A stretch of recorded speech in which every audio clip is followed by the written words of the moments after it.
8 પાર્શ્વનાથમાંથી 63 Bhabha Parshvanath સપ્તફણાથી અલંકૃત કૃષ્ણવર્ણ પદ્માસને બિરાજતા 47 inch ઊંચા અને 40 inch પહોળા શ્રી ભાભા પાર્શ્વનાથ પ્રભુ જામનગરના જિનાલયમાં બિરાજમાન છે. આ નગરનું સૌંદર્ય આંખોને આનંદિત કરે છે. આ નગરની બાંધણી અંતરમાં આકર્ષણ ઊભું કરે છે. એવા જામનગર પાસે પ્રાચીનતા નથી પણ પ્રેમાળતા ઘણી છે. સૌંદર્યપૂર્ણ આ નગરીના જિનાલયો તો જાણે સૌંદર્યનો પરમ શણગાર છે. તે જિનાલયોની કલાત્મક કોરણીઓમાં ભૂલા પડી જવાની મજા માણવા જેવી છે.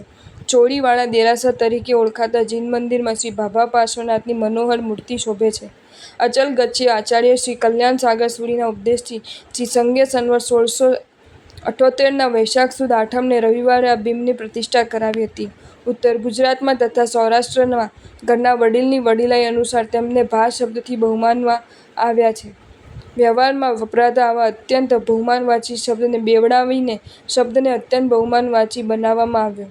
આવા મજાનો શબ્દ પરમાત્મા સાથે જોડી દેવામાં આવ્યો. ભાભાની આંખોમાંથી નીતરતા વાલને માણવાની મજા પણ ઓર છે.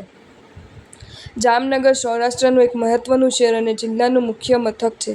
લશ્કરી છાવણીનું પણ કેન્દ્ર છે. શહેર અદ્યતન અને રળિયામણું છે. અહીંના જિનાલયો શત્રુંજયની ટૂંકોની યાદ અપાવે છે. અહીંના જિનાલયો ભવ્ય અને મનોહર છે. મનોહર બિંબોને નિરખતા અત્યંત આહ્લાદ ઉપજે છે. અહીંના જિનાલયોનું રંગકામ આકર્ષક છે. ગામમાં કુલ 16 દેરાસરો છે. જૈનોની વિપુલ વસ્તી છે. સૂરી ભગવંતો તથા મુનિ ભગવંતોના આવાગમન તથા ચાતુર્માસો અહીં નિરંતર થાય છે. અહીંની ખ્યાતનામ સંસ્કૃત પાઠશાળાનો લાભ લેવા સાધુ સાધ્વી ભગવંતો અહીં ખાસ સ્થિરતા કરે છે. નયનરમ્ય આ ભાભા પાર્શ્વનાથ દાદા ભય હરનારા ગણાય છે. સ્તુતિ: સુગઠિત તમારી દેહ યષ્ટિ કર્મ કષ્ટિ કાપતા તુજ ભામડા લેતી સમષ્ટિ પાર્શ્વ ભાભા ઓપતા જે જામનગરે જાગતા જીવ મૈત્રીને રીલાવતા શ્રી ભાભા પ્રભુ પાર્શ્વને ભાવે કરું હું વંદના. ભગવાન પાર્શ્વનાથના જીવનો બીજો અને ત્રીજો ભાવ. યુથપતિ ગજ આર્ત ધ્યાનવશ આયુષ્ય પૂર્ણ થવાથી મરુભટ્ટીનો જીવ વિંધ્યાચલની અટવીમાં હાથીઓનો સ્વામી ગજરાજ થયો. કમઠની પત્ની વરુણા ત્યાંથી કાલ કરીને યુથપતિ ગજરાજની પ્રિયા હસ્તિની થઈ. આ બાજુ રાજાએ જ્યારે કમઠ દ્વારા મરુભટ્ટીની હત્યાના સમાચાર સાંભળ્યા ત્યારે રાજાને પણ સંસારની સ્વાર્થપરાયણતા અને વિષયાંતપણાથી વિરક્તિ થઈ. તેથી તેણે સંયમ ગ્રહણ કર્યો.